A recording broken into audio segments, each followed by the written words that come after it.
Hey siblings.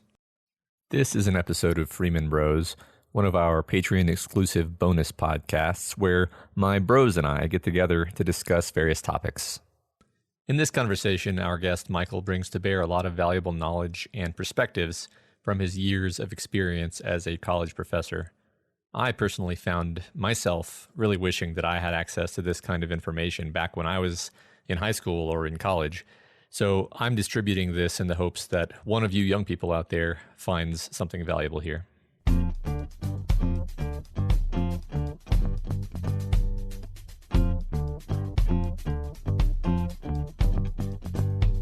Hello, friends. Welcome to Freeman Bros. I'm Matt Freeman, and this is my brother, Daniel Freeman. Hello.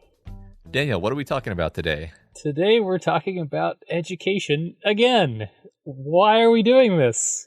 Because our brother Michael had some feedback about our last episode. Hi, Michael. Yeah, I don't do scripts.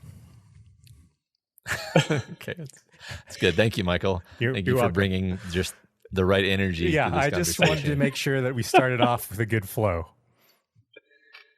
Yeah. It's important to establish dominance in a podcast. It's important. So- Yeah, this so is me my and Daniel- podcast now. Yeah, that's fairly typical Michael style. So I think last time me and Daniel just I think my attitude going into it was to be as critical and provocative as possible, mainly to sort of perturb people out of what I often see as a kind of complacent acceptance of the way the system is. We didn't do any real. We weren't positive. We didn't make any suggestions about how you could possibly do differently or anything like that. Maybe a few were buried in there, but that wasn't our aim. So I think maybe what you want to bring to the table, Michael, is a more positivity, because that's who you are. Yeah, I'm known for my positivity, definitely. And I mean, yeah, I think we've had a lot of talks about education before, and we have similar frustrations. But we've complained about it for so long, and it's unlikely that anyone's going to listen to us now. So what I wanted to talk about instead was not just despair in the things that it does wrong, but to come up with actual strategies and solutions so that if you're in the system or you have kids in the system and you want something better, how can you approach it, or what solutions can you do alternative to it that actually exist right now that are what you can do? Yeah, that sounds reasonable, because when I in my infinite hindsight, when I think back about all of the terrible times I had, I do actually have specific things that I think I would have done differently, and I don't think we talked about that much at all last time. Yeah, Cool. yeah. I think there's a lot like that especially now as an educator on the other side of it, I can see it from a different perspective, and I understand how learning works a lot better, because that's one thing I don't think I was ever conscious of when I was in school. I never really thought about how to actually learn things. Oh yeah, for the sake of the podcast, do you want to establish your bona fides, Michael, or do you want to remain mysterious and pseudonymous? I'll just say I'm a chemistry professor at a public liberal arts institution. So Michael actually teaches people, unlike Yeah, Matt and I. right. But I've spent a lot of time talking about this with Michael, so I basically know as much as him. Yeah, I and think I've it works. I've TA'd a handful of classes, therefore I am also an expert. Yeah. Well, so I'm very interested actually in this idea that knowing how learning works would actually make a difference. Do you think that that's something that could be taught as part of curriculum at a younger age, and do you think that would act as a sort of accelerant or help younger kids in any way? No, I mean, sort of. You can't tell someone how to learn, right? Because otherwise we'd all know how to learn. It's something you kind of have to discover or be left to discover. And so the first kind of thing I wrote down to talk about actually was not related to my experience as a college professor, but was related to my primary school education, because I was homeschooled, which was something that you kind of alluded to me in your conversation last time. but you didn't call me Yes. out. But yeah, I was homeschooled for almost all of elementary school. And let's start there. If you are a parent of kids in elementary school, what can you do to stop them from getting their creativity and motivation destroyed by it? And I'd like to get your input a little bit here, Matt, as someone who has children in elementary school. But I wanted to say that you really should consider homeschooling if you can. And what I mean is, I think there's a lot of people obviously who, both partners work, and you can't really leave a 5-year-old at home by themselves for 8 hours a day.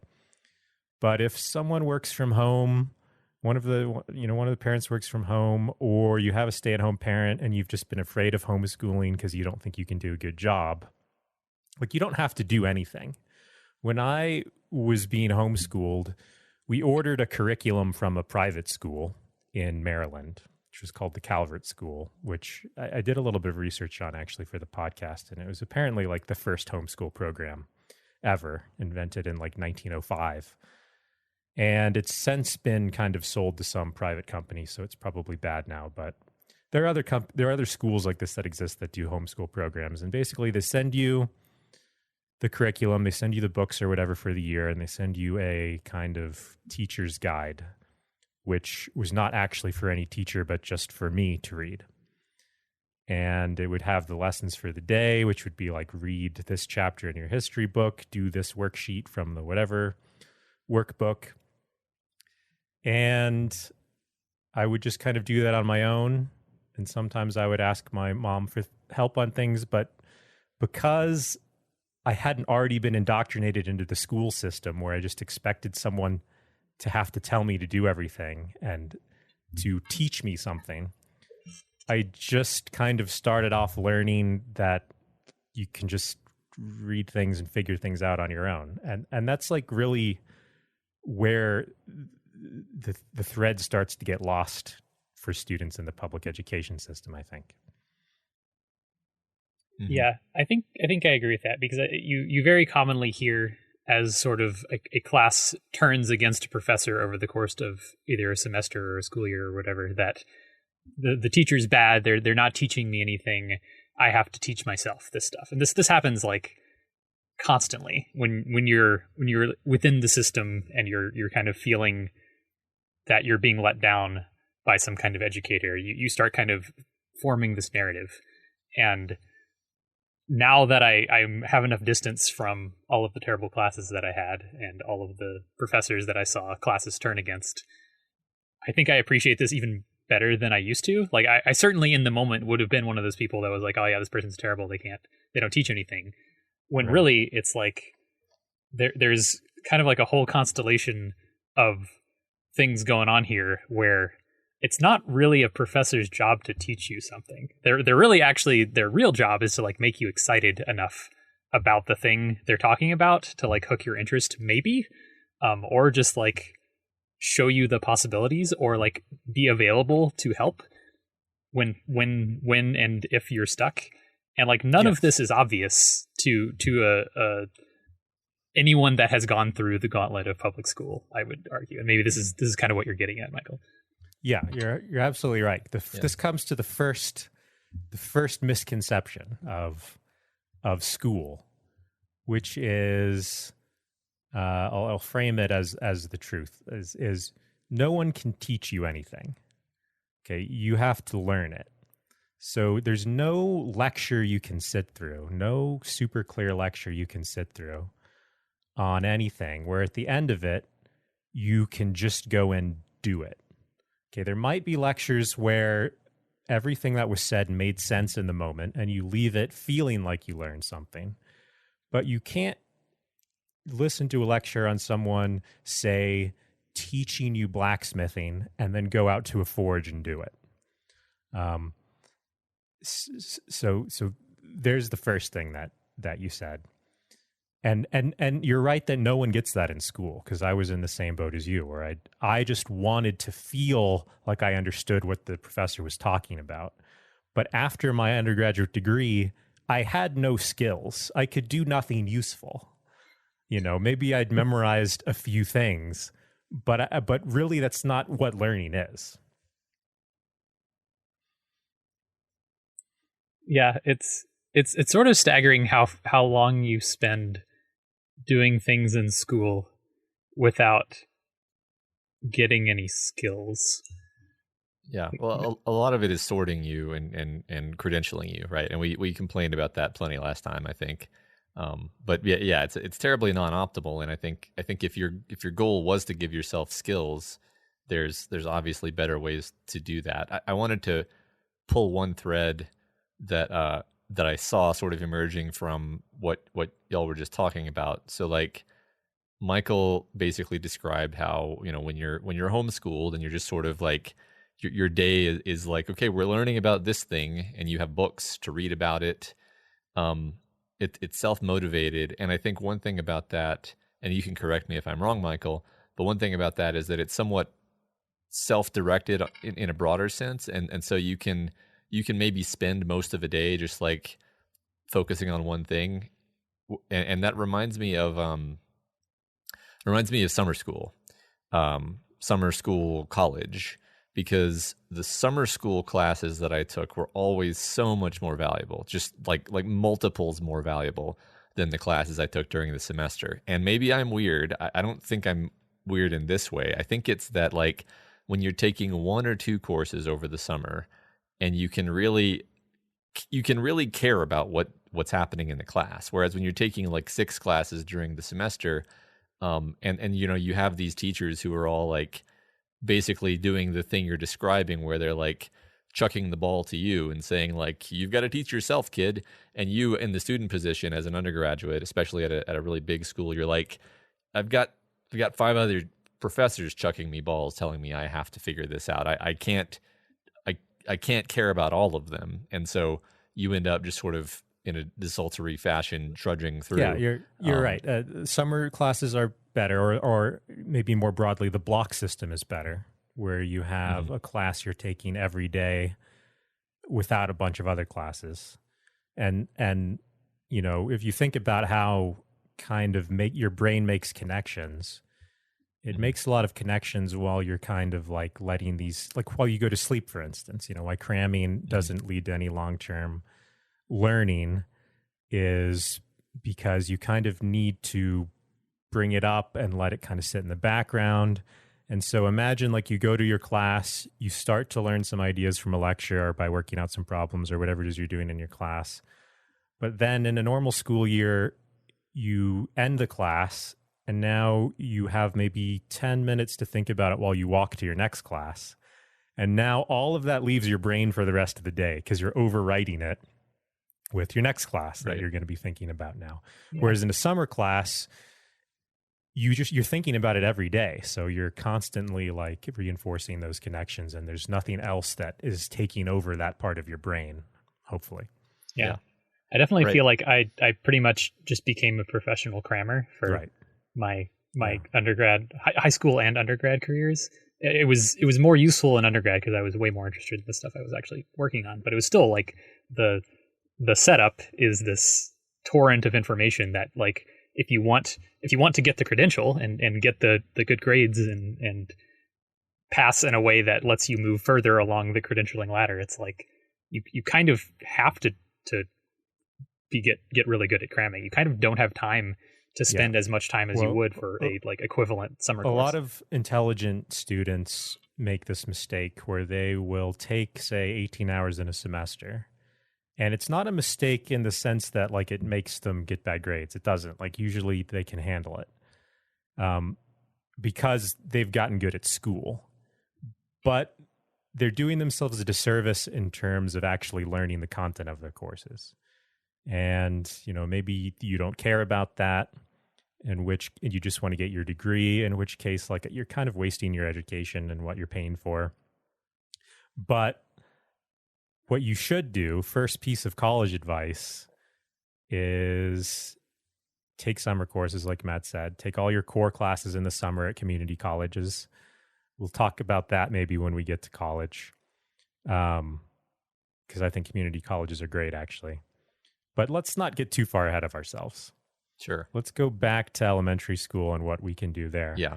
And I just want to reinforce the statement of, if you're worried about homeschooling because you don't think you can do a good job teaching your kids, you don't have to do anything hardly. Like, depending on your child's personality. If they're really combative, homeschooling might not be for them. If they're going to like fight you. But if they're the type of kid who just kind of wants to please you, and all children are actually curious if they haven't gone to public school yet, you can just kind of get them started and they'll go a lot on their own. And like you said, you have a lot of freedom, which is a lot more motivating. Like, I would read my history book, like, you know, chapters ahead. You know, I'd basically finish my whole like year of history in a couple weeks because I got really interested in the stories. And that was homeschooling for maybe a few hours every day. Like you said in your last talk, you're not learning that much in elementary school. Like, you're just wasting a lot of time, and you're making it feel like learning these little things takes a lot of work because you just, you know, you spent like 8 hours a day for a year learning how to do arithmetic. And it doesn't actually take that long. You're homeschooling, you get through your assignments, and then you're done before lunch. Yeah. Just to add a bit of maybe a kind of reinforcement to that is, you know, I have had a smattering of homeschooling experience for my kids now because of the lockdown. And the thing that I've noticed is, like, it's easy to get a wrong impression that your kids are combative when in reality what's happening is the school is throwing a lot of very time consuming sort of scattershot work at them, because that's what's been happening lately. Interestingly, during the spring, it was a little bit better, and I was basically making the curriculum, and I was very happy with how things were going because they were basically doing assignments that I was inventing for them. But now in the fall, the teachers have been sending the assignments to be done, and they're so incredibly time consuming and like frustrating, and that makes, correspondingly, it makes the children more ornery because it's a pain. They don't want to do it. They obviously don't want to do it because it sucks. And it's like, well, it doesn't have to suck. Okay, that's the lesson. Like, if you're sitting there, you're parenting your kids during this quarantine, I would argue actually against over interpreting their frustrated behavior just because they're not doing well in this uniquely strange and terrible period of time. Anyway. Yeah, and if your kids have already been poisoned by the public school system, you may need a period of detox before they'll be amenable to homeschooling. But they'll definitely still get back there. And in regards to frustrating assignments, you know, it's not like homeschooling is completely immune to being frustrated with assignments. I mean, we had to do some number of math problems, every day from the math book. And I didn't really like it because with math, it's just something you kind of have to train yourself to do and then you'll absorb it. But you can do things like, okay, well, once, this will be where the parent comes in and you just say, well, once you get through, problem, whatever number, and you get them right, then you can go play Nintendo. You'll be done for the day. How about that? And like, if you can get a kid to do 15 multiplication problems in a day, like that's probably more than they're doing at school, actually. So yeah, in way less time. Yeah. So like, you can use motivations and stuff. I have particular pet peeves about how math is taught because it's maybe this is different in like I thought it might have been different in homeschooling because you seemed mostly positive about your homeschooling experience, Michael. But like, did you never have like the greater context of the math you were learning better situated, or was it was more or less the same thing as like if you were in a public school, just kind of you can do it on your own time? I mean, it was maybe a little bit better, but I think we were using a textbook that was used in, just normal schools. And I think this was elementary school. And, we got farther. I got all the way to algebra by 6th grade. But, for elementary school math, it's hard to contextualize it. There were word problems, like I'm sure there were in your books. But it's at that stage, like you really do just need to make it second nature. And the only way to make arithmetic and fractions and multiplying and all that stuff second nature is just to do it a lot. And you, to some extent, like you can't make that, you can't make it super fun. So while I maybe mostly agree, I think there's a really scary failure mode where you become poisoned to the entire concept of math if you push too hard on this. Like if you make it that like you my child are going to have a terrible time if you do not do these 600 multiplication problems, and it eventually becomes this sort of combative experience. I think if you have a child that like hates math and you're forcing them to do math every day because it's what they have to do because they just need to get these fundamental, but like it's usually actually the case that they just aren't ready for it yet. Like, and you can very easily run into this place where people kind of are either afraid of or hate or have just completely the wrong attitude about math forever for the rest of their life because it was kind of screwed up for them as young people. Well, I don't think the problem is actually in elementary school. I think the problem with math education comes around middle school or high school because those classes suck. No one learns the math actually in those classes. You learn math and you appreciate math in physics. Like you learn math when you use it to do useful things that you can obviously see are useful. And so like, maybe some things you could do in elementary school that make things like arithmetic useful is like play Dungeons and Dragons with your kids or something like that. Yeah. I mean, this is kind of what I'm getting at, is that you can gamify you can make it obvious that the people that know how to do math are better at things that the kids actually care about, which are things like Dungeons and Dragons or like mini societies where you'd have to like, exchange currency and stuff with other people. Like there are so many creative ways one could go about trying to contextualize the math one learns in all of your education that I just feel are like a huge missed opportunity. Contextualizing is good, but also I would say like the way I thought about math exercises, like doing times tables and stuff, which I did as well, is if you're in a school environment, like maybe it's stressful and it sucks and you want to get out of there. But when you're homeschooling, like it's kind of frustrating, but it's kind of like doing a good workout when you're done with it, right? Like you feel accomplished and you're like working out those math muscles. And like times tables are actually something that I used throughout my education and still, because you just need to do some math in your head. Like it's just really nice to have that on recall and to have that trained instead of like, kind of incorporated.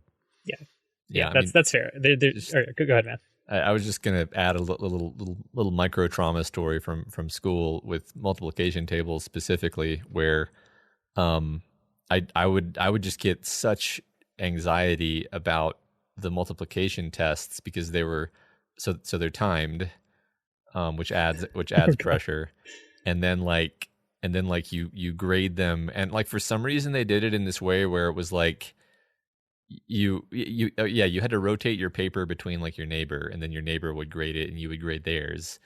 And so there's like immediately there's like social shame and time pressure, and then I think at the end of it you would hand your paper back to the original person, and then you would have to call out your grade out loud to the teacher to write down for everyone in the class to hear.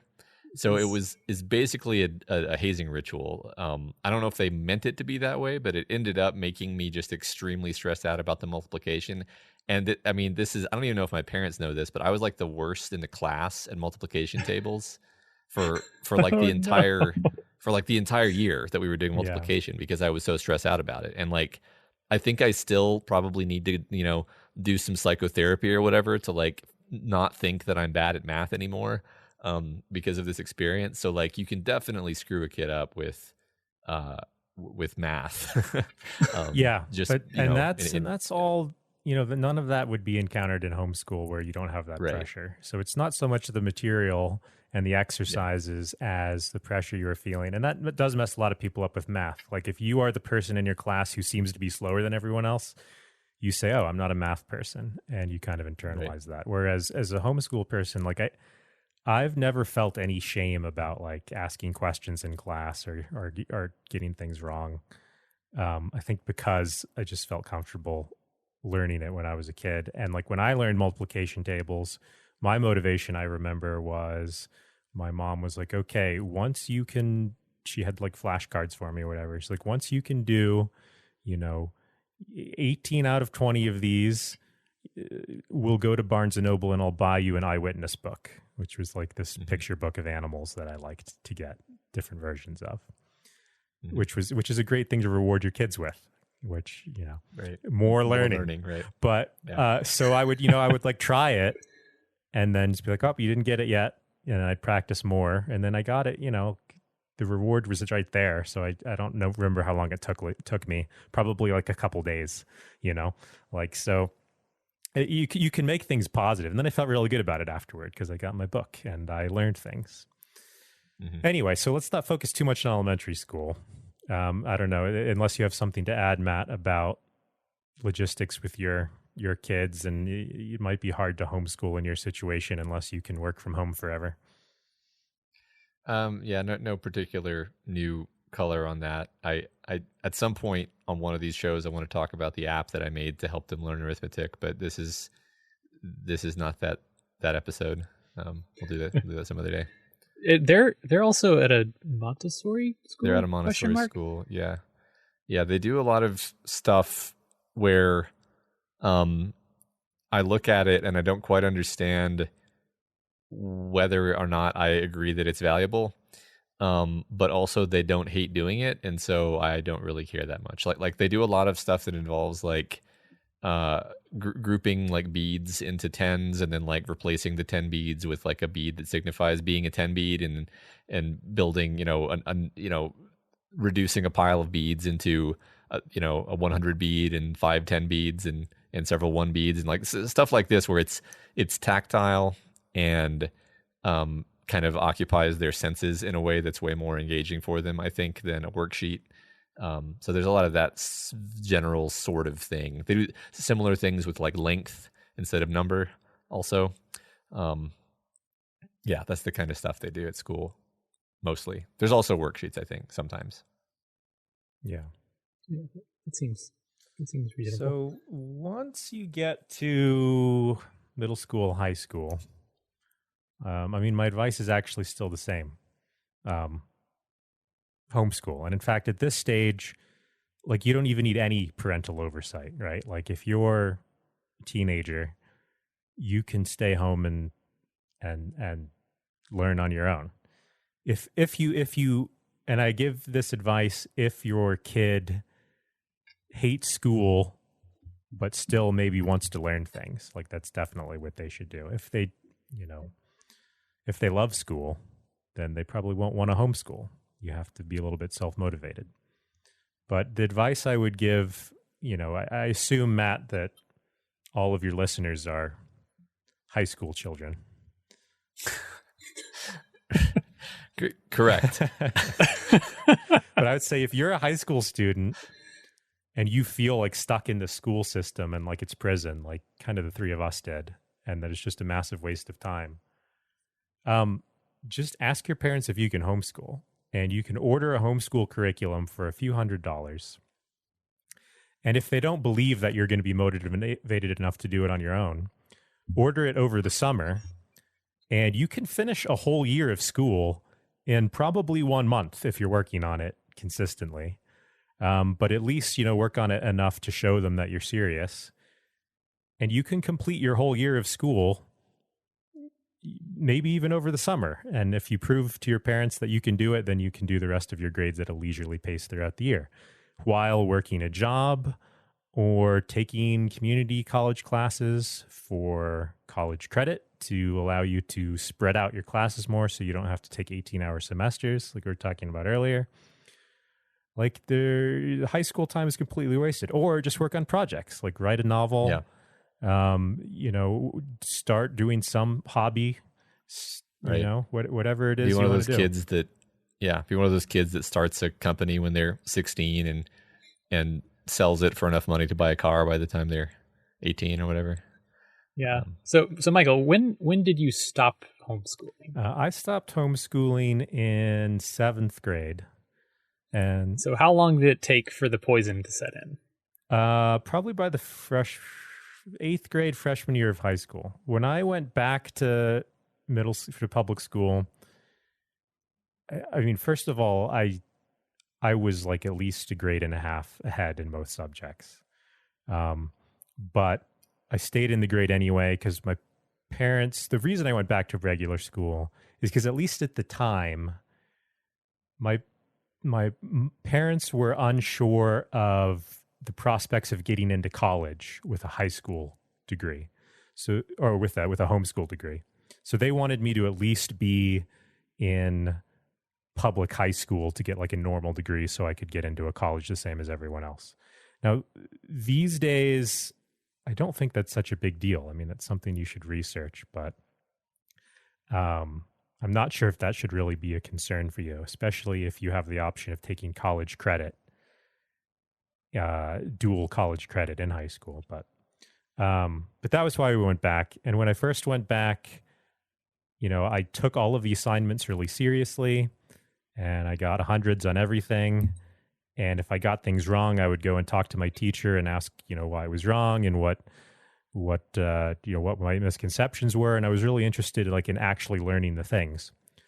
But within a couple of years, I got really burned out because, Matt, like you said, there's so much busy work. And the busy work is calibrated for students who are not thinking about it, who are just like, this needs to get done because it's busy work. Whereas I thought every assignment needed to take my full attention. And so I basically I had no free time because I had so much homework, and it ended up wearing me down and making me just hate school and learning by my freshman year of high school. Yeah. And you realized then that you could put in a fraction of the effort and still get a decent grade. So like every smart kid does eventually, right? I went from a student who put in a lot of work and got hundreds to a student who just wrote down things that I knew was wrong, but had enough words that were associated with the right concept to give me partial credit. And I went from a 100 student to a B student, with a huge, fraction of the workload gone. Right. But. So I want to do the fake pushback devil's advocate thing just for the sake of it. I feel so let's pretend I'm the parent of a high school aged kid, and I'm saying, look, I can't just let them stay at home all day while I'm at work because they're totally going to do drugs and join a violence gang and burn the house down or they won't do anything all day and they won't graduate and their life will be ruined. What do you say to this person in this? Well, first, I mean, if your child has a history of, misbehavior, like doing drugs, then, maybe homeschooling would be good. Maybe it wouldn't. I don't know. Maybe you need to have them somewhere someone can pay attention to them. But clearly it hasn't worked so far. But if your kid is already good, high school is where they're going to get the drugs, right? Right. So, I don't think that should be your worry. If your kid is not doing the work, then you say, okay, well, I guess you should go back to regular school. I'm suggesting this for kids who want a way out. If your kid wants a way out, or if you want a way out of high school, this is perfect. If you can just motivate yourself a little bit, you'll have so much more free time. You'll have so much less frustration. You'll be able to enjoy learning again. And another thing is, if you're worried about socialization, it's actually a state law in most places, in most states, that your high school, the public high schools have to allow homeschool students to join their sports teams and stuff. So you can still go and join the baseball team or whatever and not even have to worry. Like I didn't join, I loved baseball when I was a kid, but I didn't join the baseball team in high school because I was like, well, I already have so much homework. And if I had to get up early and practice every day, which I would actually enjoy doing, but it would just eat up all my time. And it sounds stressful, so I don't think I have time for it, so I won't do it. If you're homeschooling, you'll definitely have time for it. But you'll still be able to meet kids your age. And, you can still get a job. You can go, get a job at wherever the kids are getting jobs and have your work friends. And I don't know. I think most people don't think about this, is why I'm mentioning it. And it's the perfect solution for a lot of people. Not everyone, but for a lot of people, perfect solution. Yeah, I do wonder why I never thought of this as a serious option. I guess by high school I was actually having an okay time.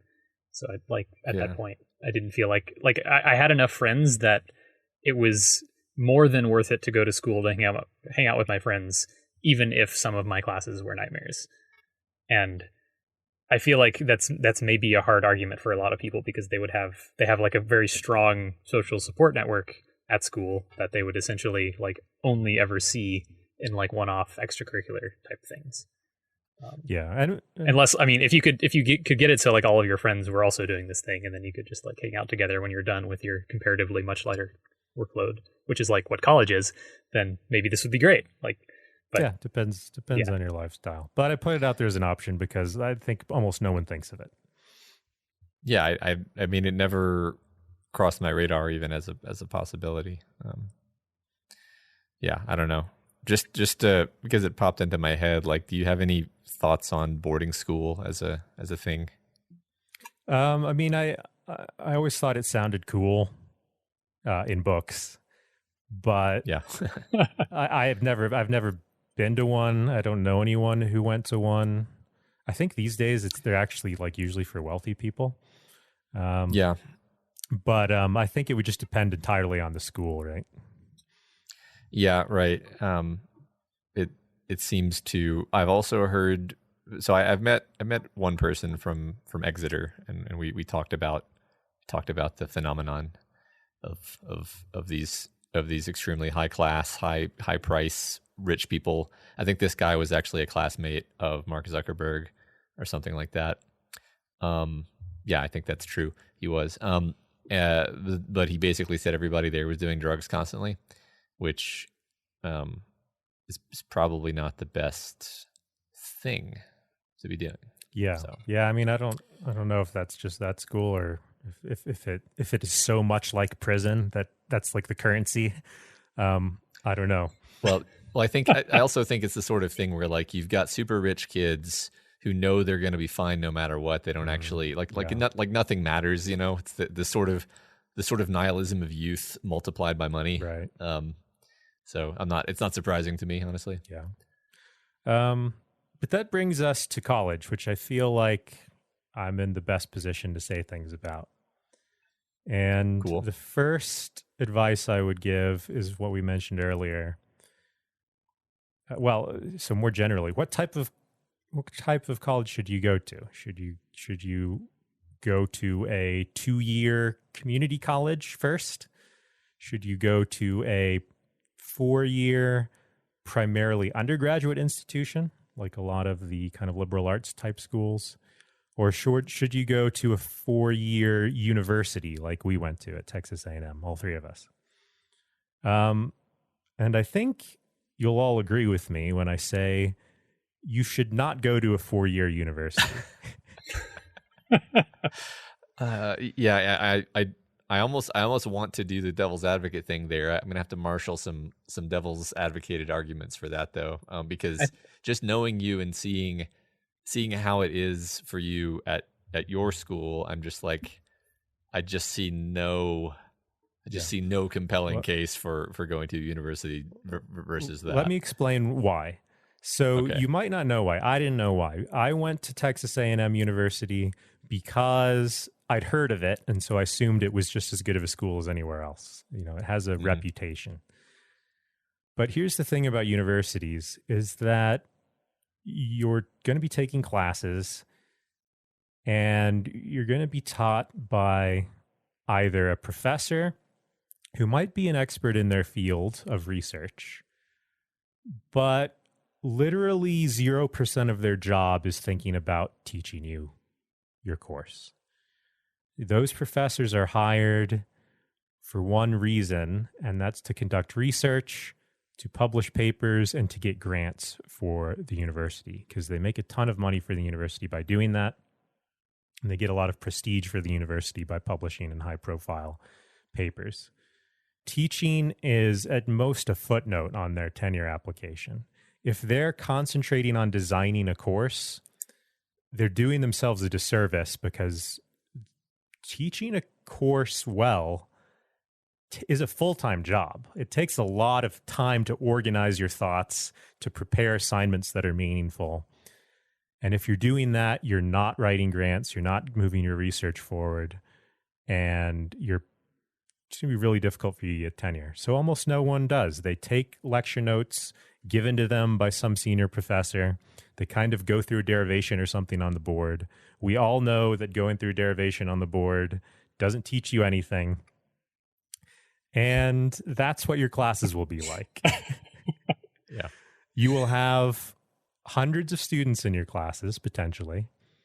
Your professors will likely encourage you not to attend their office hours. It will be somewhere on their syllabus. They might write it on the board the first day.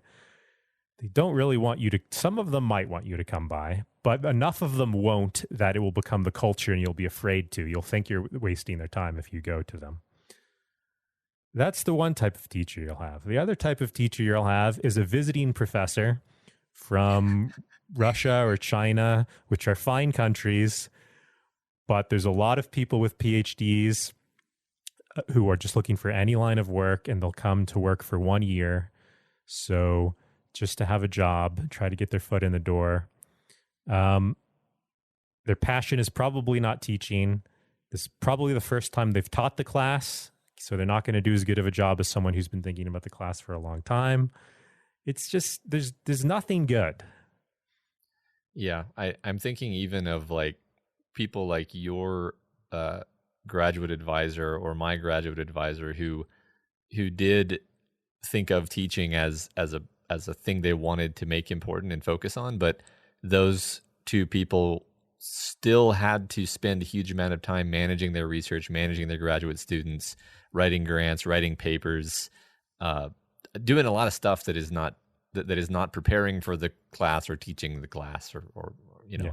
Yeah. So just even people who really do think of teaching as a passion, if they're at a big university like that, it's just a disadvantage for them basically in terms of being a teacher. You might get a good professor who's very enthusiastic, who has good stories, who presents things pretty clearly, but there's always going to be things missing. Like there's going to be a lot of cohesive things missing. Like unless they've been doing it for a very long time, there's probably not going to be like a good thread of assignments that really lead you through specific skills. It's going to feel like you're marching through a textbook because that's all they have time to organize. So it's really not as good of an experience as you can get elsewhere. So, and when I went to graduate school, and when you go to graduate school, you have to go to one of these schools, and they're actually good. The graduate, you'll get a good graduate education at somewhere like A&M. There's a lot of good professors who will mentor you in research there. But for undergraduate, you shouldn't go there. The alternatives are, and you can do both of these, but 2-year community college, 4-year PUI, primarily undergraduate institution. I would definitely recommend you take advantage of community colleges in the summer, or maybe like for your first year while you're still trying to figure out what you want to major in. Community colleges, like maybe your teachers there only have a master's degree. Some of them have PhDs. So they're missing what the real, like if you go to a 4-year PUI, like a liberal arts school, something like that, your professors are experts in their field. They all have PhDs. They probably have a lot of experience, and they can really tell you what is useful. And they've designed their classes in their own vision to be really good. At a community college, you probably have a really good teacher. That's their job. But they probably don't have the experience necessary to really contextualize it for you. So imagine the best high school class you've ever taken. That's probably what community college is going to be like. And I say the best you've ever taken because it's a delight to be in those classes because everyone wants to be there. It's not like high school where everyone is forced to be there. Everyone in a community college class wants to be there. So it's really pleasant. It's really laid back. The teacher is usually really clear. Take your core classes there. And then when you're ready to get your degree, go to a primarily undergraduate institution. They're not all private schools. You might think they're all private schools. I teach at a public one, so it's very affordable. But there's no graduate program. So the professor's motivation isn't to get grants for the school or to do high-profile research. In science, we all do research, but we do research primarily for the benefit of the students. So you actually do science if you study science at a PUI. If you go to university to do science, they might require research credits, but what you'll probably do is work with a graduate student who is working every day in the lab, and as an undergraduate, you can maybe come in for one day, and they'll be doing things when you're not there. They'll try to catch you up, but you don't really have ownership over this project. You'll be given some menial tasks to kind of do. It's not nearly as good of an experience as you'll get at a PUI, where you will be given a research project to carry forward on your own. And you'll really learn how to do the thing you're studying. Our engineering students do amazing group projects every year, the seniors. Our science students publish in respected journals doing experiments that they largely designed themselves with some advice from faculty members. Like, it's just awesome. Yeah. I mean, I have a hard time thinking of any kind of objection that makes actual sense to me. I think once again we're in the problem where I agree too much with you because we've talked about this too much. But one thing I wanted to add to sort of frame or contextualize or help just the general person who might be in this position. This is something that I actually wrote about a long time ago. I don't even know where the thing is that I wrote it anymore. But basically, the thing is, if you go visit any college in the world, they will probably successfully convince you that it would be a great idea to go there. And they will do this using all sorts of means, some of which are good arguments and some of which are very clever tricks, like showing you how great their fitness center is, which you will go to twice, despite the fact that you're paying thousands of dollars for it. And basically, I would just say, like, even this conversation we're having right now, don't just listen to, Michael's the real expert here. Don't just listen to Michael. Treat every piece of advice on how to think about education, how to think about college, even how to think about your life in general. Treat every piece of advice as like a document that you are going to criticize as if it were a book that you were doing an analysis on for an English paper. Analyze what are this person's motives, why might they say the things they're saying, what have their experiences been, and what might they be missing, what might their blind spots be. Honestly, the reason I bring it up is not to undermine what Michael's saying here, because I don't actually think Michael has a lot of biases at play. He's just relating to you his path through the world. I do think that when you talk to somebody who has any sort of buy-in to like a public mega university, they're going to give you really great arguments for why you need to go to a public mega university. And you have to be ready and willing to not necessarily push back on them or argue with them, but you have to be ready and willing to, go back and do your own research. Like if they say something like, "Oh, you can't get a job with a degree from one of those little teaching colleges," okay, it's a very scary sounding thing to hear, right? Okay, well, go figure out if that's true, right? Probably isn't, I would guess, but it's worth looking into, right? Yeah, you should definitely do that. And we try to show that like in our hallways, because we have tour groups coming through all of the time. And one question we get a lot is like, well, is how much is a degree from here worth? Like, I haven't heard of this school as much as I've heard of, this big state school nearby. And we've got a big poster on our wall, which has we've got a lot of posters on our wall. One just has all of our students who have gone on to PhD programs at respected institutions on a map of the United States in just the last 10 years. Okay, and we've got a huge number of students who go to Berkeley and UT Austin and other really good schools in chemistry. So you can totally get into those schools. And in fact, those schools recruit from our school.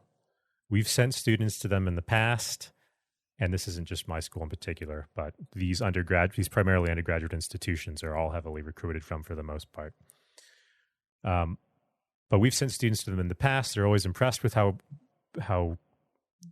well our students, how much experience our students have and how successful they are in graduate school. And so they pay to send their professors to our school to give talks every year to recruit graduate students. So there's that. And we've got posters of all the other types of jobs you can do, because obviously everyone doesn't need to go to graduate school. But yeah, if a school knows that the degrees they're offering are valuable, they will probably advertise it. And if they don't, you should ask them. You should say, where are some of your students gotten jobs? Mm-hmm. Yeah, just to go meta, as I always want to do. If you analogize, schools to, car companies or something, and just kind of imagine with me a universe where there's like 3 or 10 or whatever, like mega car companies that can afford to spend millions and millions of dollars on advertising. And there's like, let's say, for example, there's one of these car companies in each state. You're only going to hear about those. You're not going to hear about any smaller car companies that may be just as good that are lingering around. Yeah. That was all I was trying to say. Yeah. But trying to say that the reason why I think there's this bias toward the giant schools is because that's the way money works. Like you've never heard of the small school because it's a small school. They don't send recruiters to your high school, Right. And honestly, a non-trivial fraction of your decision calculus when choosing where to go to college is, even if you won't admit it, occupied by it, whether your friends are going there or not, which is controlled by these kinds of forces. And because your friends are going to want to go to the place that's and how popular. Impressive it sounds, right? Like if you get into MIT, then you might want to go there just because it's like, I want to get into MIT. And being able to say you got an engineering degree from MIT I'm not saying that's meaningless. Like that will probably impress people. But just because you haven't heard of some small college doesn't mean that the experts in that field haven't heard of it. Like I was saying, the big chemistry, the big chemistry companies in our area and a lot of graduate programs have heard of our school, even if you haven't, because, you know more about the things that you're an expert in and the places that are relevant to that. But anyway, so go to one of those schools, and I can tell you the class experience is way different. When we were in our big university and we had our big classes, I mean, I never once talked to one of my professors after class or in their office hours. Did either of you? I did a handful of times. Yeah. I think only if I had to, for some specific reason. Yeah, basically. I think I had a better undergrad experience than you guys did. You probably did, because one, you worked with me for 2 years. This is true. But and you might say, well, why I don't want to talk to my professor. And I didn't want to talk to my professor when I was in the university. I just wanted to disappear in the back of the class, show up on the 4 days of the year that we had a test, right? Get a good grade, and then okay, thank God I didn't have to talk to anyone, and I just got my A, and I'm done. But obviously you didn't learn anything. You don't really learn anything. You might feel like you learned some facts temporarily. All right, I'm gonna have to jump in with my devil's advocate position here, because so I've been trying to formulate this over the past little while as you've been talking, and think it goes a little something like this. So I think it sort of synthesizing what both of y'all have said already.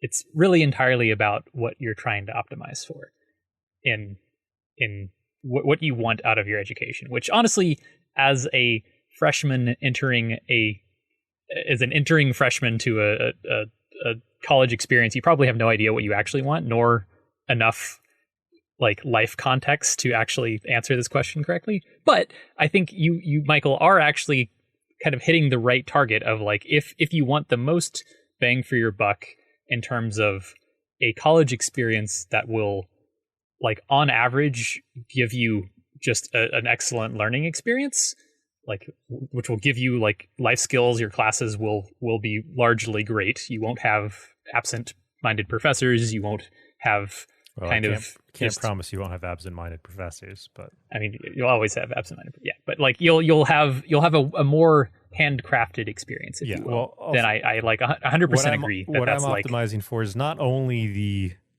quality and value of the education, but a feeling of satisfaction and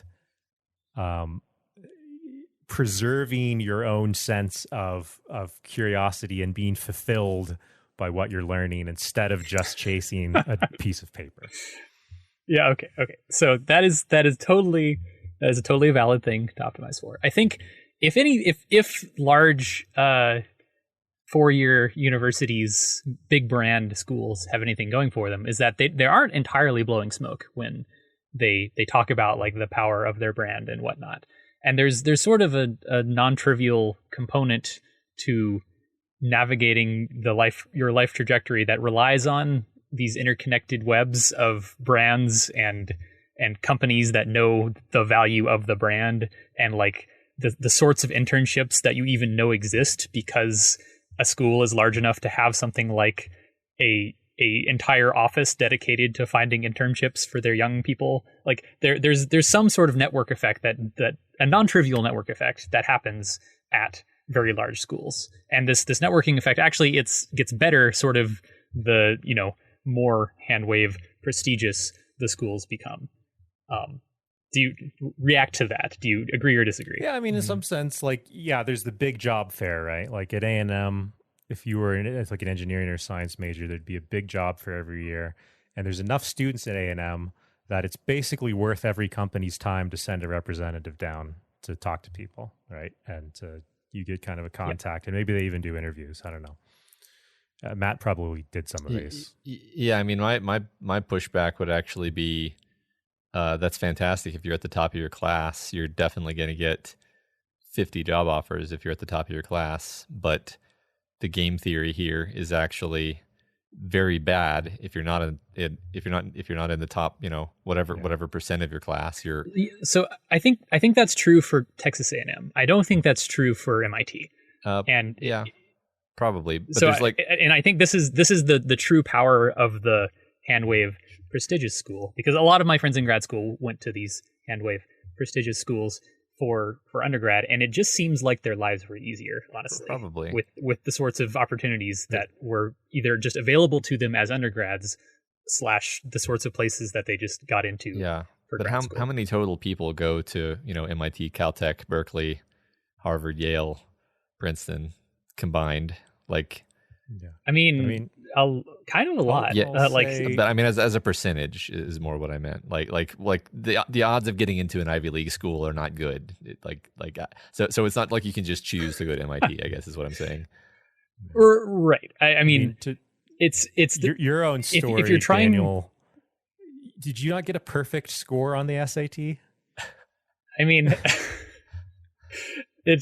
I still didn't get into hardly any schools, exactly, and ended up going to Texas A&M. So my life is long and full. But that's I think that's the point, though, is that even someone with the perfect score on the SAT didn't get it. Had to go slum it at Texas A&M. Yeah, but I was kind of a mediocre upper. No, I was a mediocre good student. I wasn't like a top 10% or like top 1% student. I had good test scores, and I could like learn things fast. I mean, I wasn't a typically impressive high school student, which is the sort of student. No, it is because I know the sorts of people I am friends with the sorts of people that went to a bunch of Ivy League schools, and I know like what sort of life trajectory gets you to those places, and you have to have been already playing this game for like your entire life up through high school. Right. It's a certain type of student who is basically, I will go ahead and say, like a professional student.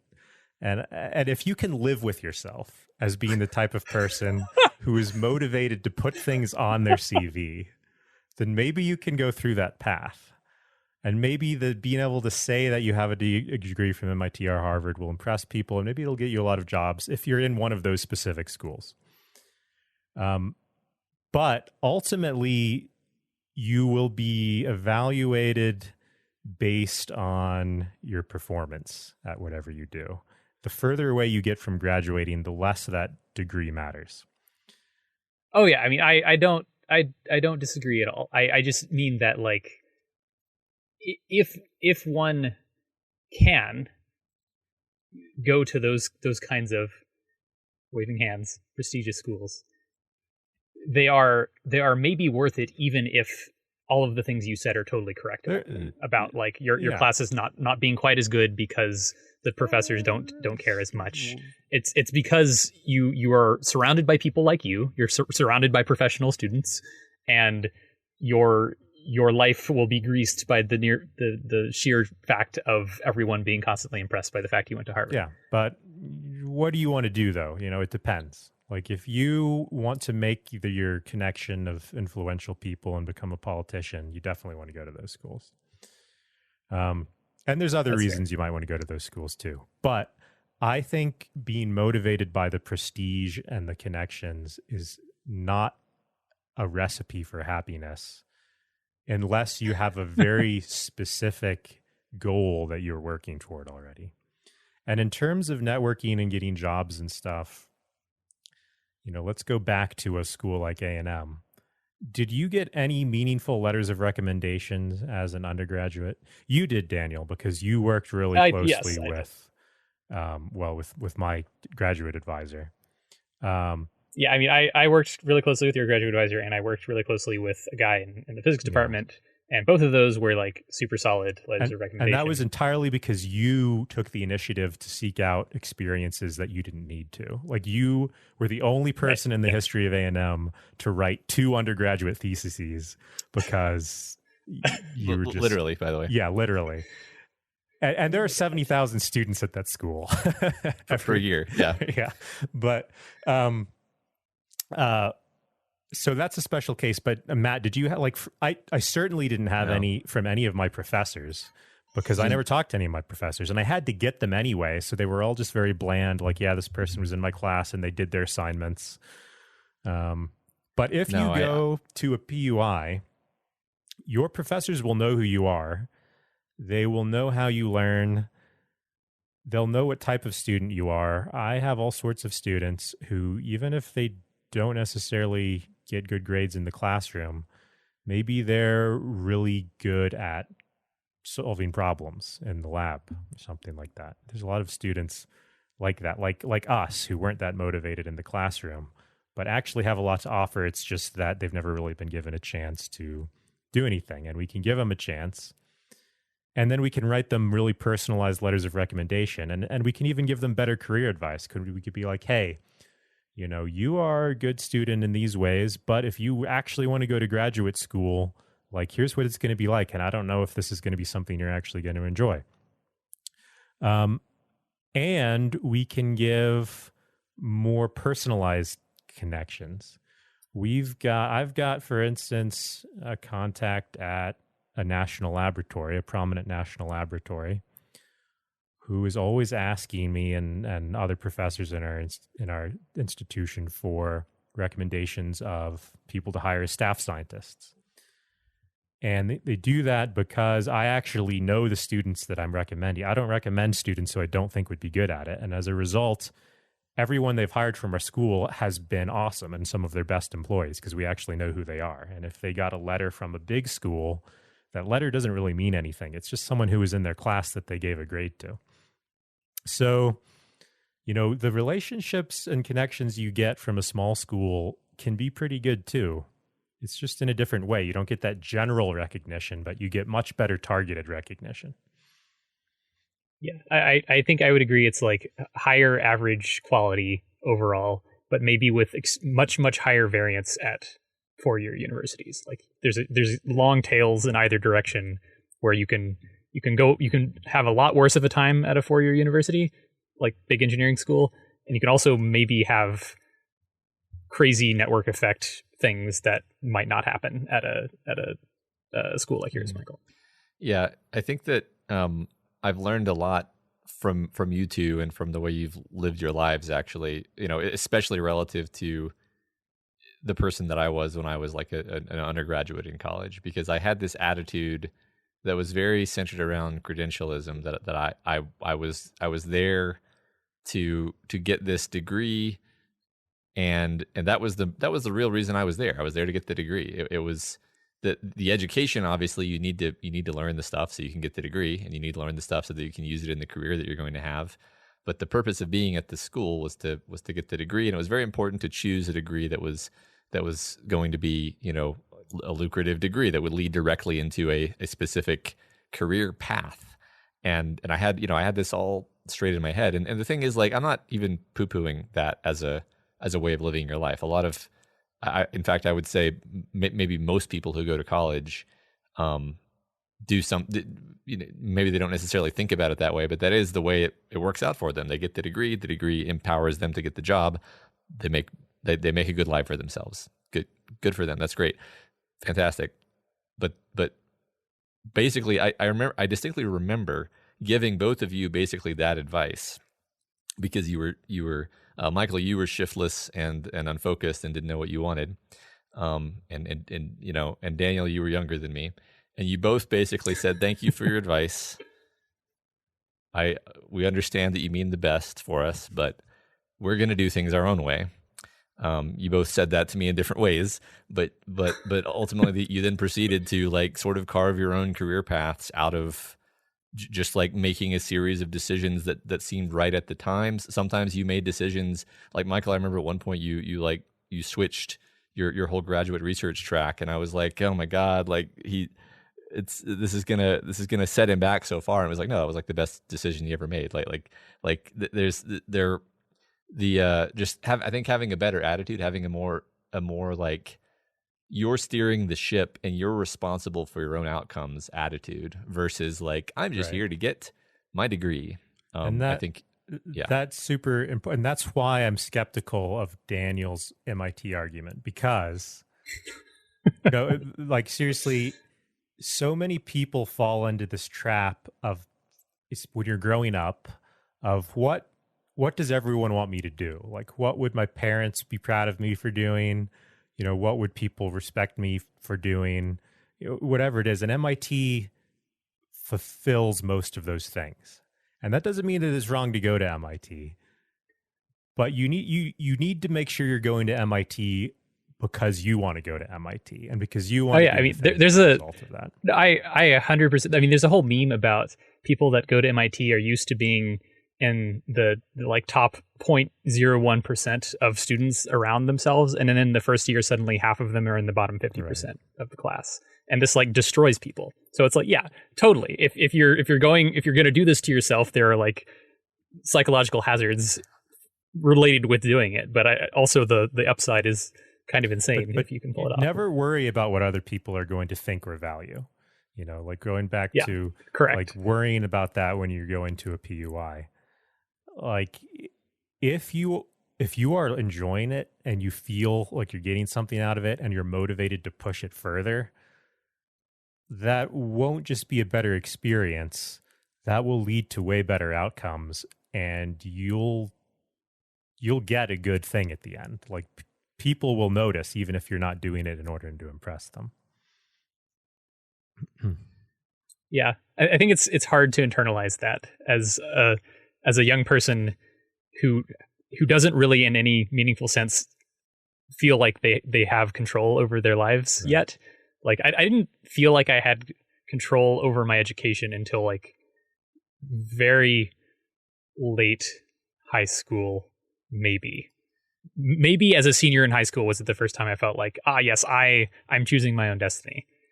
Whereas I think a lot of people don't even really get it until like after they finish college and like start their actual career where they actually learn the things that they need to use in their actual lives. They don't have a good map of what the possible destinies are. So they have a very sparse map, which is being given to them. That what I said earlier about like criticizing the advice you receive as if it is a literary document. Like the information that you're getting when you're in high school is so contorted by the mouthpieces it's coming out of. You're not getting the straight skinny on anything. Like at least now there's YouTube and you can like get it, and podcasts. You can get a wide variety of perspectives from different people at different levels of different things. And but like as it was for us, it was like, oh yeah, you have to try to get to an Ivy League school because that's what everyone says. And then there's your safety schools, which are the big state schools, and that's it. That's the entire conversation. Like I didn't even know that these teaching schools existed until you got a job there, Michael. It's how can you control your destiny if you don't even know what the landscape is before you? Yeah, it's a big thing. So here's another topic, which is what do you choose to major in college? Oh, spicy. Yeah. Well, yeah, I mean, so I have some measured advice here. Let's see. I guess you both knew what you want. You both picked something and you stuck with it, didn't you? Which is pretty unusual. I would say most people either come in vaguely undeclared or they switch halfway through at least once, which I did. I switched. I started off as computer science, and I ended up switching into chemistry without ever having taken a chemistry course, actually. Yeah, it just sounded cool. Yeah, well, it was, yeah, I mean, there's kind of two bits of this thought process, and it depends on what kind of story I'm trying to tell. And one story that's true is the chemistry building was right next to the computer science building. And I wandered in there one day and just like decided to talk to the advisor. I was like, this chemistry might be kind of cool. What do you think? And he said, well, I'll tell you what, I'll just transfer you into chemistry. And if you don't like it, you can always switch out later. And then I just stuck with it, which is in some ways not an inspiring story, but in others is a good story because no one like is a child and has I always knew I was going to be a chemist, and then they pursue that and then become a chemist. Like almost everyone is a little bit aimless and is like, I don't know what I want to do because I've, like you said, Matt, I've never actually seen any jobs except for my parents. So how am I supposed to know what I want to do? But the other part of the story is that actually it wasn't really quite that simple. I had been looking through the kind of course catalog in the days before I was going to switch, and was trying to get some ideas of things to explore. And chemistry was one of them. And it's just because why was I getting out of computer science? I was getting out of computer science because I didn't feel like I was learning anything. Like I was going to the classes. I'd already taught myself how to code in high school to make video games. And I just felt like I was not growing at all. And everything was really dreary. The upper level classes didn't sound that interesting. They were all really theoretical and not applied. And so I was like, well, what can I do in college that feels like it would be worth the massive amount of money that my family was spending on it, that now is like probably 10 times that amount of money based on how much tuition has increased. Yeah, actually. And chemistry is one of those things. Chemistry is something where like you can't really do it at home. Like you need access to the labs and access to the experts and the materials. And so you can get a lot out of something like chemistry by studying it in college. And I think I would use that as part of my recommendation is pick something to study, not just because it was your favorite subject in high school. That's a little bit too short-sighted, and it's a little bit too giving up on the idea of finding anything that you're really passionate about. Pick something that you think will help you grow and that you can kind of uniquely do at college. What do you think about that advice? I like it, but I also I think it's highly dependent on overlap between the things you. What am I trying to say? Did we talk about the Fascination Lottery last time? Not in those words. On those words. So I mean, so the concept of the Fascination Lottery is that the things that you think are really cool and fun, how much that overlaps with things that you can like turn into a career, and that this is essentially a random process, and that some people just luck out into just making it feel like no work at all to work on a thing that is super fun to them, but also like extremely lucrative, and they can make a career out of. Yeah. This is Yes. the Fascination Lottery. However, I would say that at this point, you can't really think about what a good career would be. It's you don't know enough yet. And to use an analogy for you chess nerds in the audience, when you're learning chess strategy, you don't have in mind how you're going to mate your opponent from the beginning. What you're doing is you're developing your pieces so that all of your pieces have more options than your opponent. You're making your breadth of pathways larger. And I think that's the strategy for college. I think if you develop enough skills, you don't need to know what career you're heading toward. If you're developing skills that you're interested in, you'll find that career when you get far enough. This was always my mentality, and I think advice that I gave fairly freely, which I think I still believe actually, is preserve optionality as long as possible, and while making sure that kind of the upper echelon of that optionality is pretty high. And so like that was my rationale for choosing chemical engineering, is it was like, well, if you have a chemical engineering degree, then you can get hired into pretty much any engineering job. Whereas like if you have a nuclear engineering degree, probably not going to get hired to work at a chemical plant or to build, replacement, body parts or whatever. Like it's keeps your options open. And I think like, physics, mathematics, these are like fundamental things where you can then go to graduate school and like, anything. You can go to graduate school in like archaeology with a physics degree, right? Like my attitude was always like shoot for like the technically most difficult and most empowering undergraduate degree. Then by the time you're 21, 22, you might have some sense of what you actually want to do with your life, and then you can go to a graduate program or just get a job doing what you want. Yeah. And I took this advice to heart, got a physics and math degree, and then proceeded to change my mind 3 times over the next 6 years after I graduated until I settled on what I actually wanted to do, which was, it ended up being fantastic advice because it gave me tremendous optionality in the sorts of things that I could pursue over the next like half decade after I graduated. So yeah, strong endorse getting extremely useful degrees, broadly useful degrees and don't be afraid of how hard it is or that you didn't like that class in high school. Like I hated calculus in high school because I didn't really see that it gave me any new abilities. But once you start getting to the upper levels of college in particular, like it pretty much, especially if you go to a PUI where your teachers actually like are contextualizing things well, it won't be the same. It won't be hard anymore. Like once you've got the right, nothing is hard once you've learned how to do it. And once you have the proper context, then it becomes a lot easier to do those things. And the hardness it's a different kind of hardness. It becomes more of a challenge than an obstacle. I'm just completely baffled at how much of a horrible mind puzzle they make the calculus series in college, because it doesn't really help you understand any other kind of math.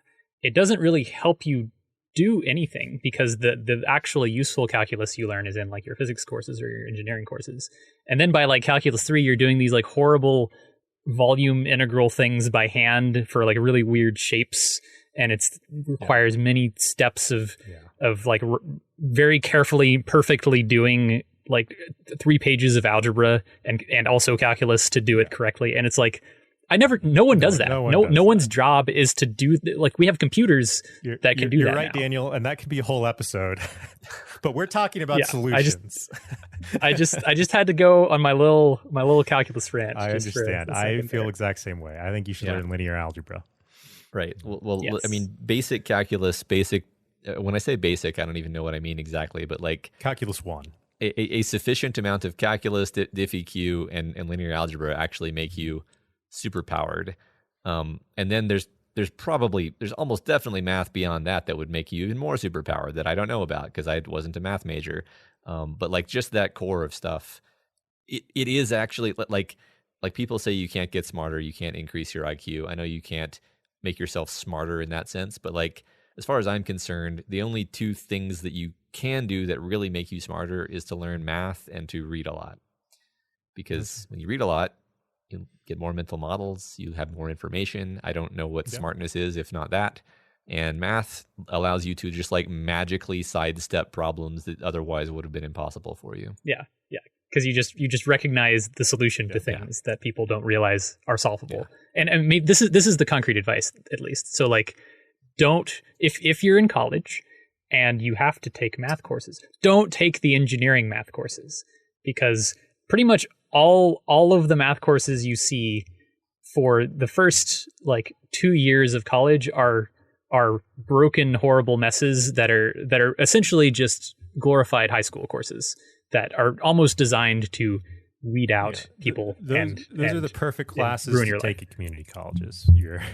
Take those at community colleges, and then take a bunch of fun upper level math courses, because it's way more laid back. It's not anything like other math you have seen before, because it's advanced and mysterious and things. It's just types of stuff you probably would never see if you didn't go out of your way to do it. So here, Daniel's advice for all burgeoning youngsters: take an upper level math course. Yeah. See how it is. Michael's advice for you burgeoning youngsters: don't take any math courses, except that you have to, and instead take physics courses where you'll actually accidentally learn math while solving actual problems. That's fair. And I think my advice, which is related to both of yours, like my own, I agree. Take an upper level mathy kind of thing, because I took a course, an upper level like graduate math course in like solving some particular class of approximations to differential equations or something. It was like, and the thing is,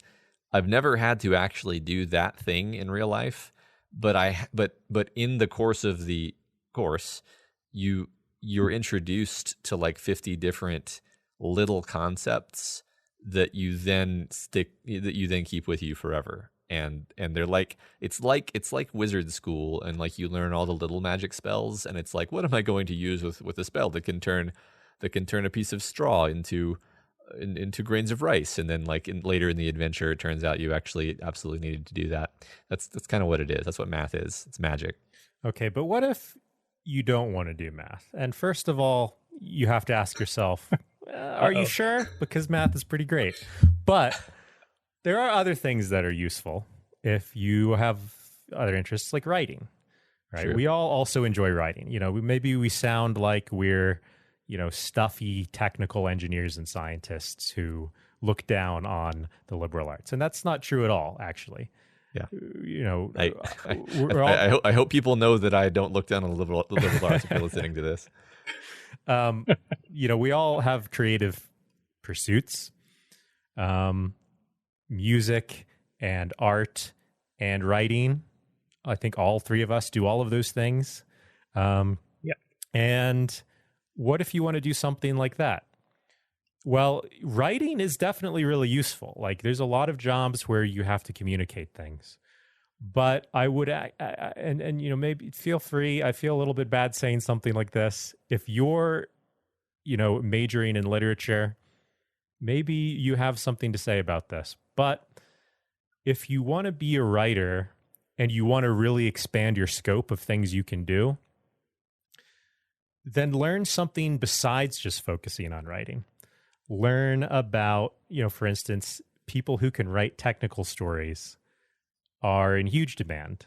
Someone who can understand basic science and write about it to explain it. So maybe also dual major or get a minor in something that challenges you in the sciences. Or maybe do something else in another art, maybe get good at writing and at visual design. And there's probably a lot of things that you can come up with that take advantage of both of those skills, like maybe, making you better at making graphic novels or something like that. Like, always go for breadth. Don't just think that you like writing, so you have to major in specifically English literature. Yeah, it seems that a lot of the kind of the classic science fiction writers and also a lot of the good modern science fiction writers were scientists or had at least some scientific training. It gives you ideas too. Like, if you're just going to be a creative writer, well, one, you might not want to go to college because honestly, like, it's so expensive now, you should really do that calculation. Like, don't just go to college because you think you should go. Like, think about what you actually hope to get out of it. You can probably do something like So-Called Writers and practice writing every day and become a great creative writer. But if you are going to college, like, do something that gives you a little bit more insight into the world. Maybe study anthropology and learn about other cultures and times. I don't know. Mm-hmm. Yeah, right. That's the other thing I should mention is, like, I don't actually recommend that everyone goes to college now. It's not necessarily a good investment. Like, if you're not motivated, like if you're just kind of doing it because you think you're supposed to, maybe take some years off and do some other things and let your curiosity restore itself and come up with some goals that really motivate you. Yeah. I think that makes sense. I can never quite decide what I personally think about that, though, because I feel like when I was facing the choice of going to college, I was just like, well, obviously I'm going to college. Like if you had said that to me when I was 18, I would have just shrugged it off. So I don't know what the I think it's a social thing too, though, right? Because like you're deeply embedded in this nest of peer pressure, where like all of your friends are going to college. Some of them are even going to this college that you know about, and you could be there with them partying in 2 months. And it's like it's not on your radar at all as a 18-year-old in the like average American dream experience that this occurs to you as a thing. But like, I think it should be normalized as a thing, or like a gap year or something, just because I think most youngsters don't actually do the calculation and like sit down and be like, all right, I'm going to have this degree, I'm going to spend $150,000 getting it. What is the next 10 years of my life going to look like because of that decision? Like no one does that. No one does that. And it's much easier to do that than try to like, I don't know. Or at least I mean, I want to circle back around to what we said a bit ago about just like having the right attitude going into things, because if you are 18 and you're going to college and you don't really know what you want out of it yet, one very bad thing you can do for yourself is to have the attitude of like, well, the school will take care of me. Like, the school will help me figure out what I should be doing. Like, surely they have some sort of career advisors. Oh, I have an undergraduate advisor. Oh, that's the person whose job it must be to shepherd me down the path and to understand what challenges I may be facing and to give me good advice and personalized guidance, because why else would I have an undergraduate advisor? Okay, so none of that is true. No one is watching out for you. You are just a number as far as the school is concerned. Maybe it's different at a school like Michael's. I don't actually know either way. I suspect that even at a school like Michael's, you'd be better off if you took responsibility, even understanding that you don't really know what you want. It's your responsibility to figure that out, and that's, I think, a better attitude. Because I really I did know what I wanted, but also like, maybe that's not what I should have done, like maybe I should have had my ears open for other options, Yeah, that brings us to what might be the final topic, which is, okay, you're a student in college. How do you get the most out of it wherever you are? And what you said about taking responsibility for your future and what you're doing is definitely one of those things that almost no one does, right? We were just like, okay, well, as a junior, I'm supposed to take these classes. So I'll get through these classes and I'll get a decent grade in them. And then as a senior, I'll take these classes. And then hopefully at some point, someone will tell me about a job fair or something. And like, I'll somehow just like a job will present itself to me.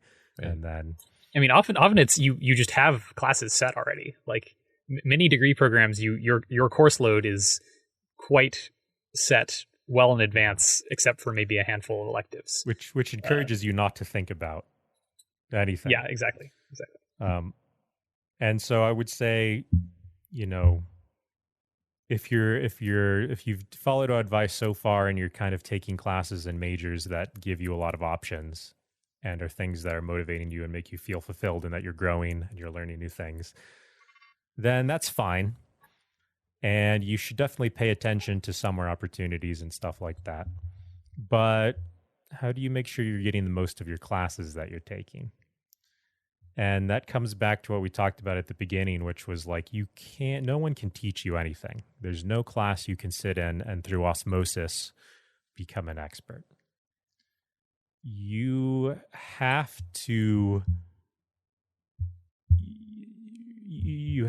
realize what it is that you are missing in your web of connections by actually doing things.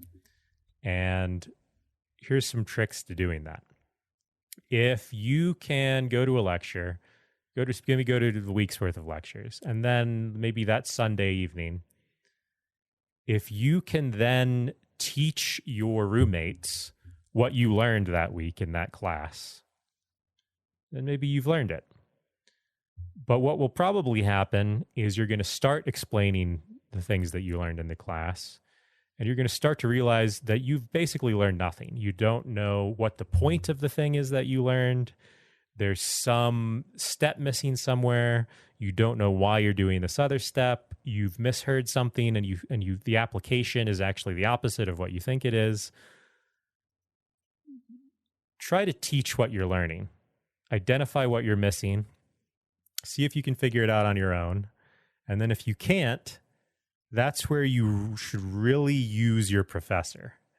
Your professor is like this great, what's the like little device in the Diamond Age that is the primer. Yeah. Primer. Yeah. It's like your own personal primer of like, it'd be really hard for me to figure out where to go with this. Professor, I'm having trouble with this, understanding this idea. Can you help clarify that for me? And they'll probably be more than happy to.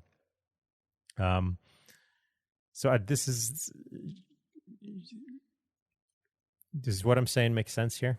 Yeah, I kind of wanted to, it does make sense. And I wanted to hear your scathing takedown of our lava rocks metaphor from last time, because I think it applies directly here. Because just to recap, basically me and Daniel were like, it's really annoying how often in the process of schooling, really K through 12 through college, you're just sort of you're put at point A, and then you're expected to make some massive series of leaps to point B. And we found this annoying. I think I have a steel man of my position that I could recapitulate, but you found this to be a very annoying position, and it's kind of what you're saying here is like it's your responsibility to figure it out. Well, so yeah, please react sort to of. Yeah, and I don't mean it as in like it's your responsibility because it's a pain for your professor to do that for you. Your professor can't make those connections for you because you don't realize you're missing them yet. But with the lava rocks idea of you've been given some assignment and you seem to be missing things to complete it. It seems to be too hard. It's too many steps away for you to figure it out. The point of these types of assignments is to break you out of this passive mode. Because what you'll first do is you'll say, my professor didn't tell us about this. This is unfair. And then you'll be like, there's no way I can figure this out. But actually there is, because if you go back to homeschooling, all of the world's information is at your fingertips. Like, you shouldn't even just look in the textbook for your course. I don't even use textbooks anymore because it's so silly to limit your resources to a single book when you have all of the world's information online. And you can figure it out. There's probably even these days a tutorial on YouTube that is going to walk you through it almost exactly. But it requires a lot of self-synthesis of information to get you there. And it'll be really annoying. But if you do get there, you'll actually have learned it because you'll have realized all of the things you're missing. You'll have figured them out on your own. When you get stuck in certain spots, your professor is still allowed to be a resource. But if you're just led from stone to stone, you're not thinking about it. Imagine you in college, Matt, with your GPS. College Station is the easiest town in the world to navigate. There are two main roads. And if you just had to figure out how to get somewhere once, and maybe you went past the right road or something and had to go back and it was kind of annoying, you'll remember where it is. It's not hard to find places in College Station. But every time you had to go anywhere, you would turn on your goddamn GPS. And as a result, you just listened to what it told you and you never learned how to get anywhere. And I'm just telling you to turn off your lava rock GPS and find the right path. Okay. I'm absorbing this. Hurts a bit. I think what I was gonna say as my like justification for my position is like, I think maybe in your class that's true, but I feel like in a lot of the classes I've been in my life, the professor literally was just like, you know, throwing you a problem that they knew would consume a lot of your time because they wanted to.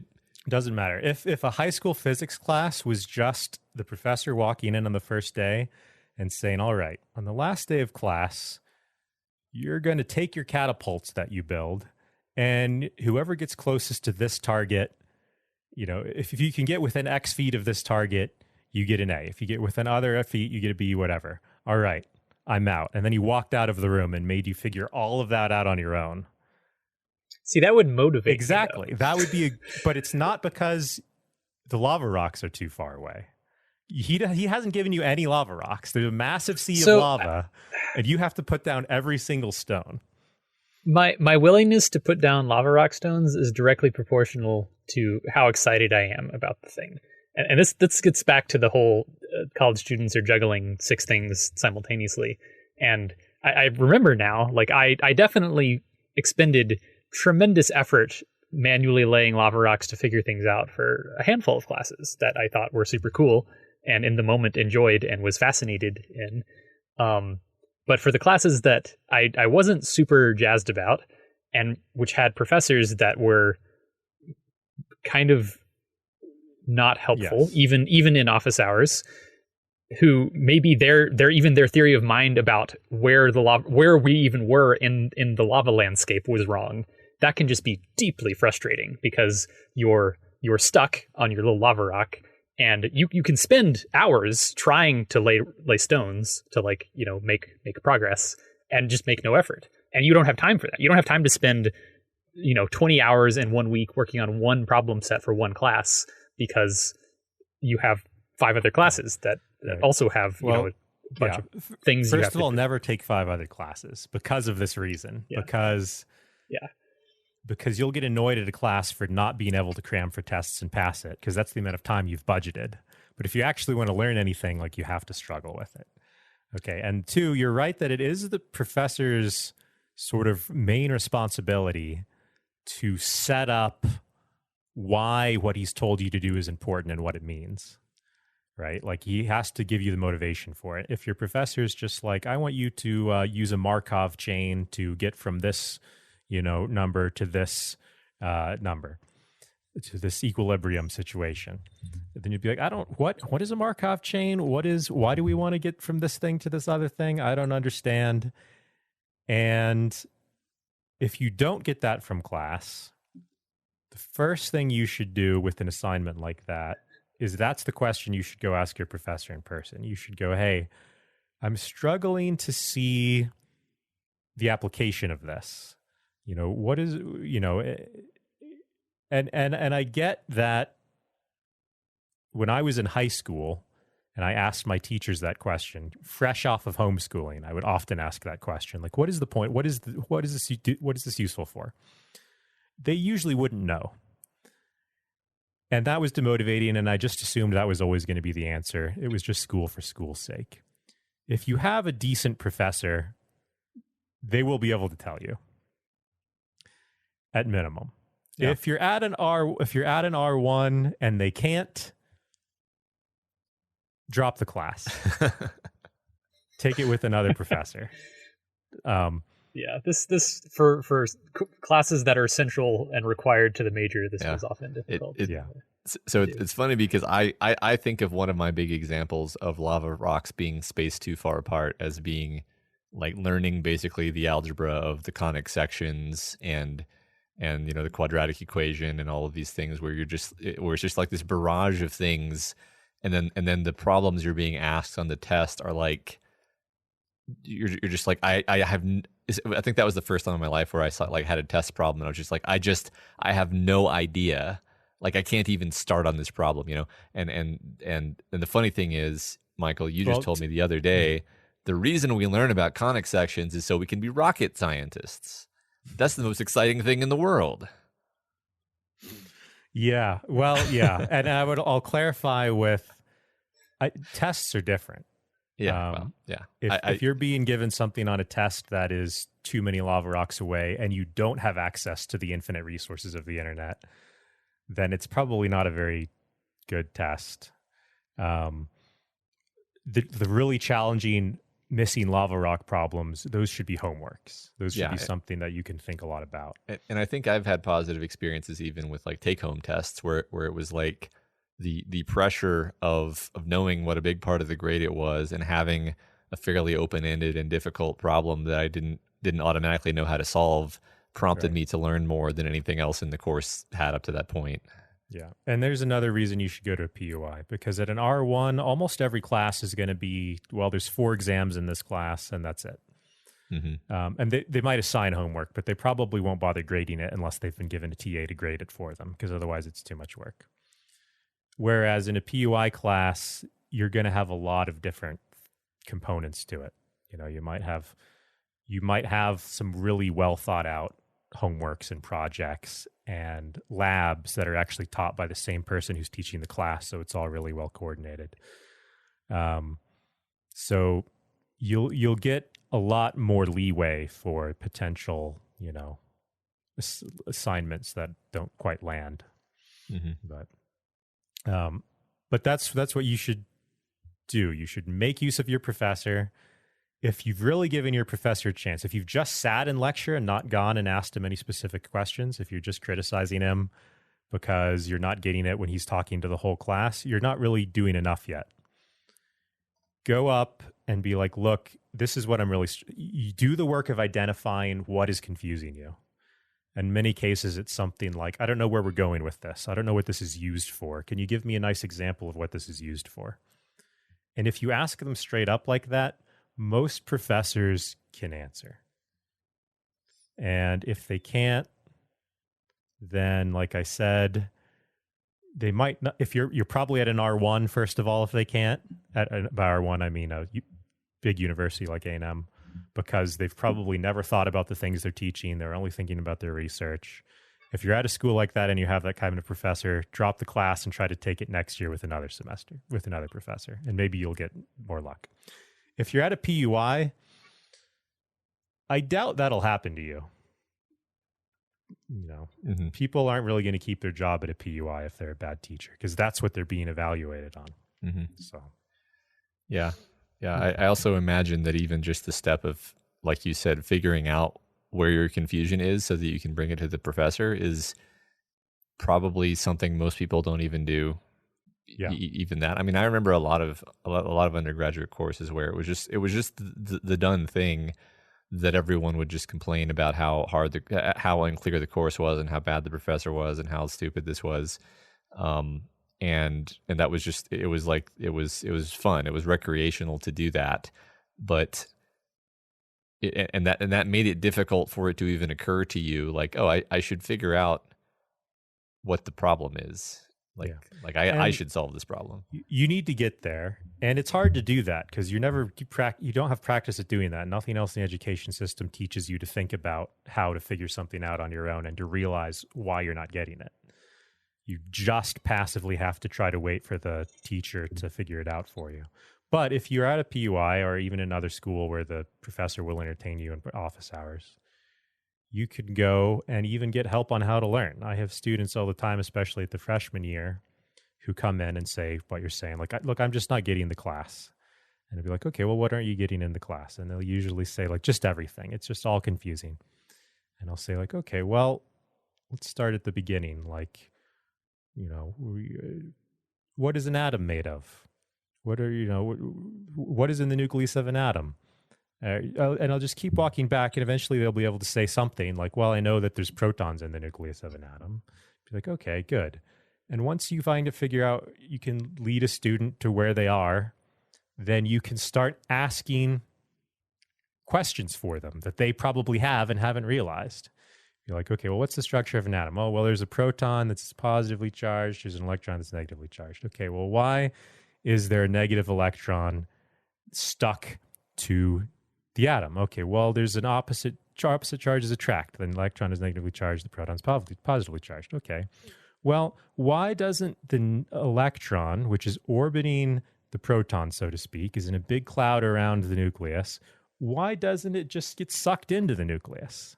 Why isn't that negative charge just pulled into the nucleus to neutralize like you would think it would on the macroscopic scale?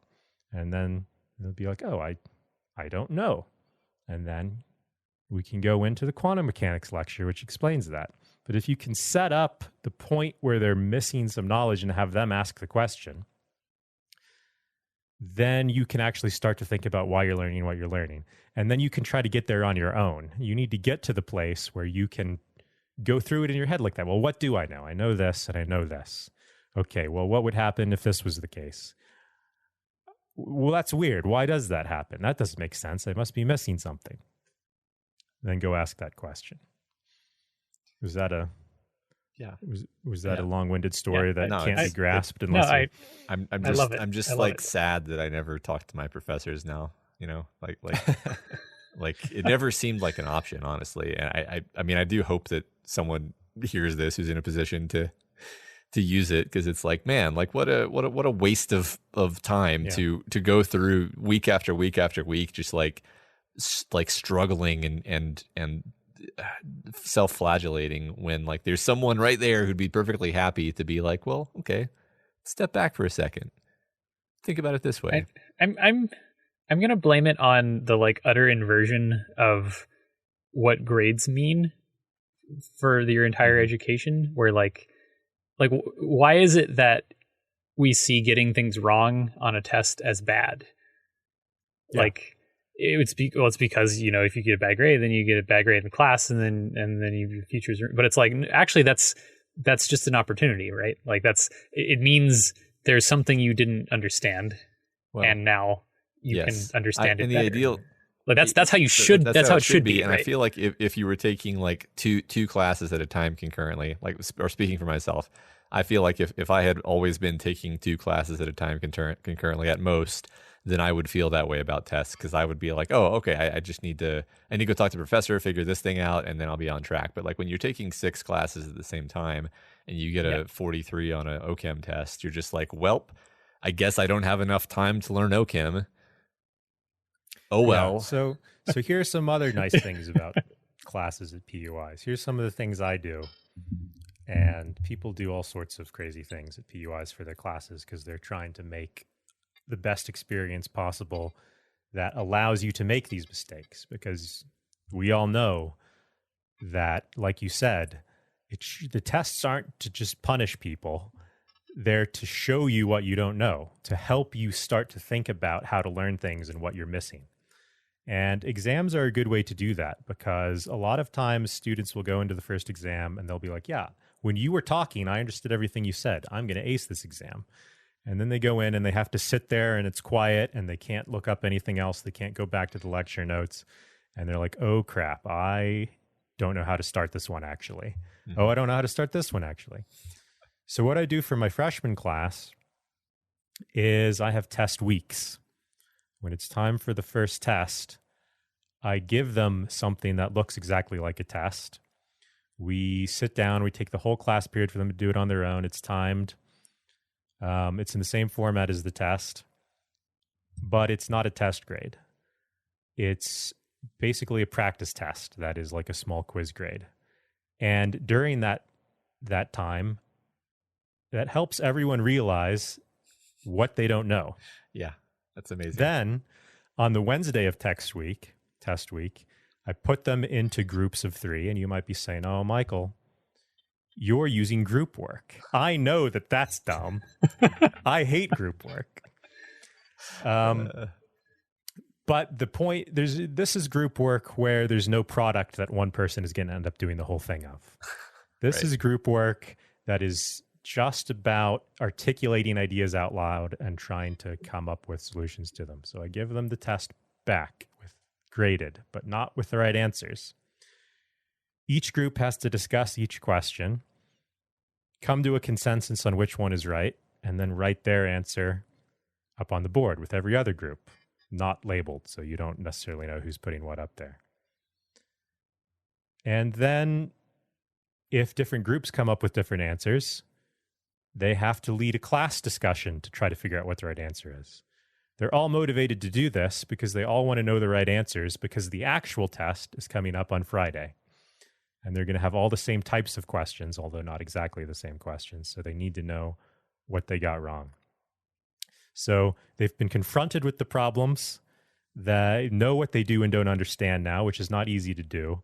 They've talked about it in a group, tried to articulate it, come up with, hopefully learned through this process what they got wrong.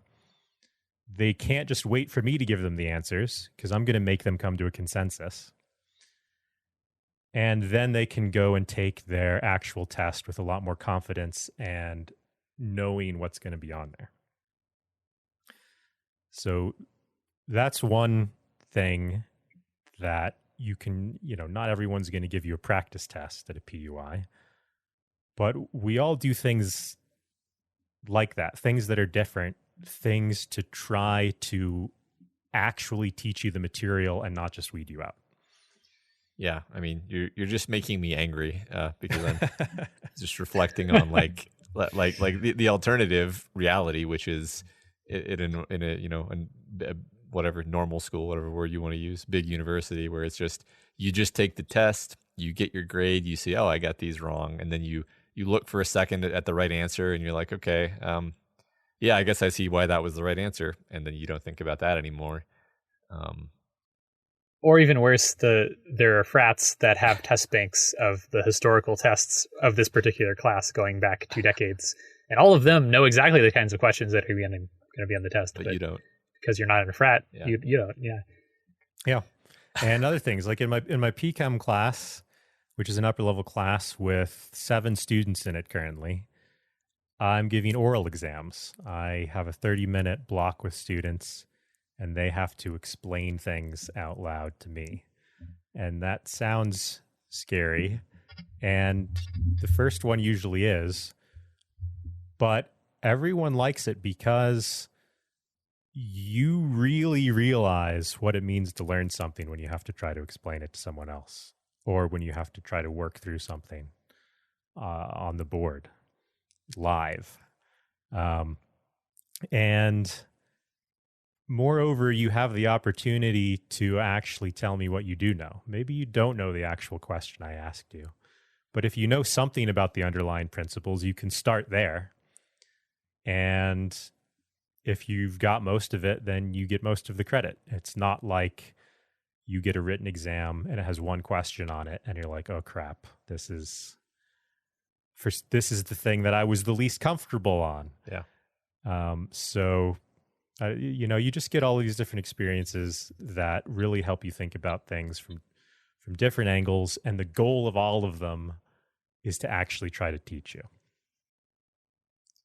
Yeah, that's great. Yeah. Well, so this has been advertising PUIs episode. Hope everyone. Yes, everyone go enroll at your local, primarily undergraduate institution today. Anybody else have any more thoughts before we wrap up? I feel like that was nicely concluded, actually. Yeah, it was pretty all. We didn't talk about grad school, but I think we could probably do an entire episode That's in its grad own school. thing. So Yeah, that's definitely something. Yeah, that's a whole. Well, it is its own thing, and yet also I would just say, like, I think that most of what we just said applies to that too, where it's like you're responsible for your outcomes, and you really, really are, because it's your research now. So there's no way to weasel out of it in grad school. But yeah, I don't have anything else to add either. Thank you for joining us, Brother Michael. Yes, thank you for inviting me. And we will see you next time on Freeman Bros.